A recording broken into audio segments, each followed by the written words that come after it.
Movie and Music Network, offering underground, pop, and esoteric cinema.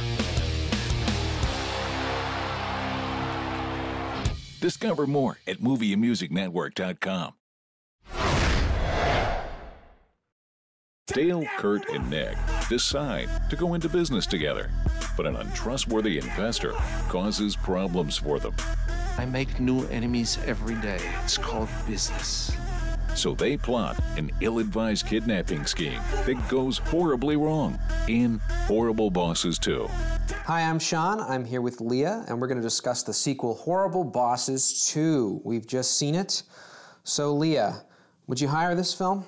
Well, you know, I think I'm going to pull these guys' pink slips because in the writing of this comedy, the sequel, these three guys are neither dumb enough and blockheaded enough, a la the Three Stooges, nor are they extraordinary enough.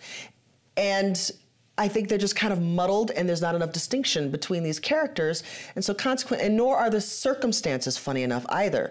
What we don't have here is characters in situations that will generate the conflict from which the humor comes from. I mean, I noticed, and it seems to be a trend in comedies now, and I don't know exactly where it started, is that they seem to write half a script. They've got really, maybe a 60-page plot here, and then 45 minutes of this movie is just, we're gonna stick a camera on funny people and hope they're funny.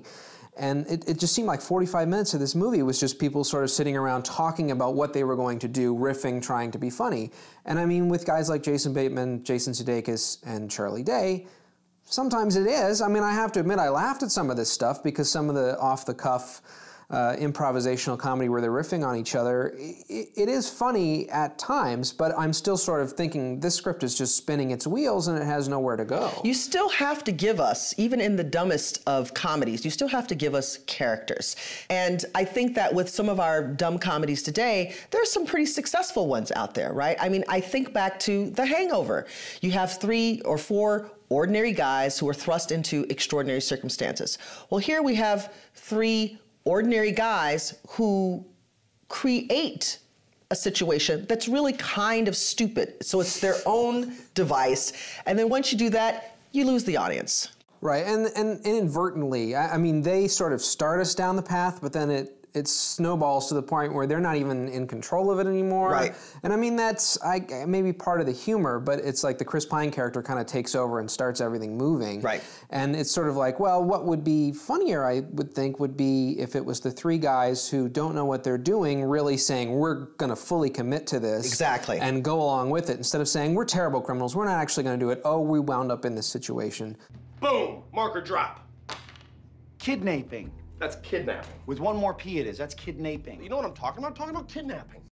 It's like your audience isn't as dumb as you think they are. They like smart humor. And I would have really been interested to see what this story would have been like in the hands of somebody like the Farrelly brothers. Yeah, I could see that. I mean, or go even further the other direction. What if Albert Brooks made this movie? I don't know what happens then. Whoa, Kill Shot? Yeah, I want to be Kill Shot.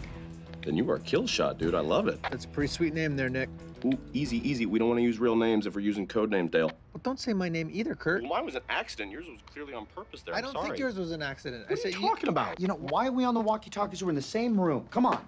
I kind of feel the Charlie Day character and the Jason Sudeikis character are interchangeable. This could be a 2-person comedy. It doesn't necessarily need to be a 3-person comedy. I mean, they're basically as stupid as one another. They're basically saying the same jokes, yes, making the same mistakes. One of the problems in the writing is that there's not enough differentiation between all 3 characters, right? So you've got Sudeikis and Day doing their thing, and then you got Jason Bateman kind of phoning it in because his character feels very muddy. He should be the smart one. He should be the Mo of the Three Stooges, right? Who thinks that he's smarter than the other 2 Stooges, but guess what? You're still a stooge. He's not as dumb as the other 2, but he's pretty stupid. And even at times when you're sort of going, okay, seems like maybe he's going to do something semi-smart here, he makes a stupid decision too, and so you don't really have the straight man. Right. You don't have the straight man versus the comedic performance. You don't have the Carl Reiner of the group. Right. You've just got Jason Bateman half acting smart, half acting stupid, and you don't really get the dynamics between the 2. Well, I did enjoy seeing Jamie Foxx and Kevin Spacey. Jennifer Aniston, not so much. But I did enjoy seeing Christoph Waltz, although he didn't really have much going on here. Chris Pine was interesting, but, you know, he didn't have much going on here. Everybody was just kind of flat in middle of the road, and you kind of knew exactly what they were going to do before they did it. At the end of the movie, during the credits, you see all these outtakes of them messing up, and when they're doing that, there seems to be a back and forth. There seems to be a chemistry between the guys, at least in terms of their real life counterparts. I think they are having fun making this movie. Right. Part of the problem, I think, is that when the end credits are more entertaining than the actual film. That's the funniest part. You got a problem. Yeah. You got a serious problem. And so Sean Anders, who's one of the co-writers, is also doing double duty here as a director. And I think, you know, he does a good job of moving the pace along, of generating some action sequences and some set pieces, which are pretty standout. I thought it was probably one of the most brilliant uses of a train versus a car in a chase sequence that I think I've ever seen in a film. I was like, oh, that's clever, you know? But I just would have liked to have seen him work a little more closely with the talent, maybe nuancing some of the performances or things that are missing in the actual writing. Yeah, I mean, there's a few clever gimmicks there. They actually go through what they're going to do in the final, the kidnapping, how they're going to solve that. They have a scenario works really well. that they're going to pull off, and they say this is exactly how it's going to go, and then you actually get to it, and of course it doesn't go that way. Exactly. But I like the style of how they set that up for the audience's expectation. Horrible Bosses 2 is more irritating than funny, but it moves at a good pace, and there are a few laugh-out-loud one-off jokes. So I say stream it.